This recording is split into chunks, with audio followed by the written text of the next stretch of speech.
Now, whilst Lucius is dying, he speaks to his brother, not understanding how things turned out this way. Julius reveals it's because he's pretty much a loser. Nobody likes him, and what he entrusted to the Magic Knights is greater than his plan of forced equality. Asta and Yuno move the hearts of people, but Lucius laments that the duo are not good enough, they can't create real peace. However, Julius schools his ass that it's something no one can know, not even them who can see the future. Everyone keeps on striving for this very reason. So when you break it down, it's actually very deep and you can't miss it. Julius is completely rejecting Lucius's belief that history needs a single author. No one has the right to decide humanity's ending or act as a god over everyone else. The world exists because of human free will, and that wisdom gets passed down through the grimoire like it was mentioned before.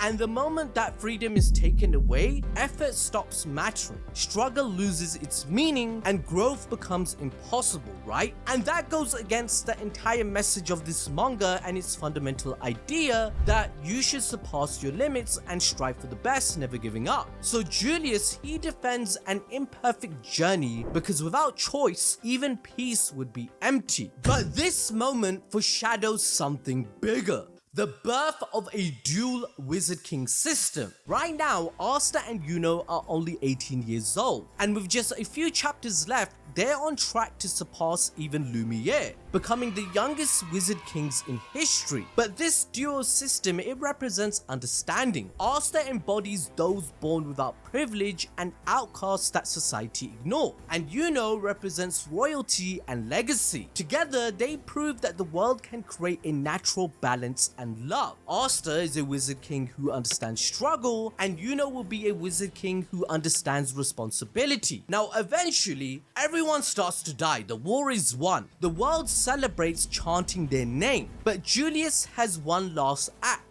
When Yami and William arrive, Julius shifts the credit to their students. It confirms something that Julius has believed since the very beginning. The future was never meant to be carried by one extraordinary person, but by the next generation rising together. This directly closes the story thread between the three. Remember, a lot of you forgot this. Julius was the one that chose Yami, an outsider from a foreign land who everyone hated for his magic and his attitude and his skin color. And William, he was a man burdened by guilt and duality with the scar on his face. Yet Julius still made both of them captains when no one else trusted them. He bet the future of the Clover Kingdom on them because Julius was not prejudiced. So Yami says they were able to come this far only because of him. That validates Julius's entire legacy as Wizard King, as he then finally brings the story full circle, stating that Asta and Yuno have earned enough merit to gain his title. However, the kingdom is completely destroyed,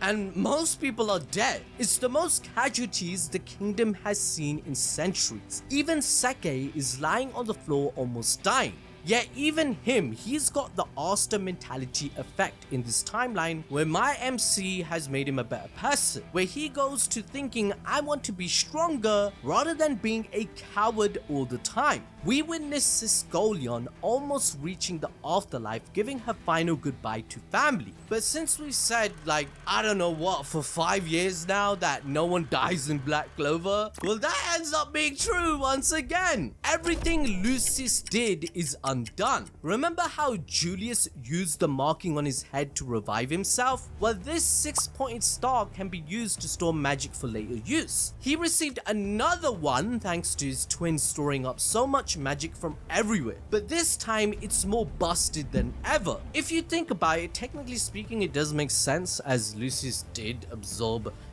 crazy amount of shit. So this lets Julius activate the revival spell on the entire country. It is his final act of atonement, and with it, everyone comes back. Sisgolion, even Jack, Marx, Guelde, even NPC and more. And in the aftermath, everyone salutes their wizard king for being a goat. He lived up to his name, status, and words. Julius then dies and says he entrusts the nation to them. And with that, we have 3 more chapters to go. Now, unless Tabata wants everyone to crash out and call his manga trash, Asta needs to get married to Mimosa or Noelle and be Wizard King. Now, if this does not happen, there must be a sequel bait or it's a wrap. The manga's cooked. Now, to enjoy more peak fiction, watch this video about Eren, where he traveled multiple times in the past to make sure the rumbling happened. A lot of you don't know, when did he time travel? Well, I broke it down in this video. Make sure to click on it right now.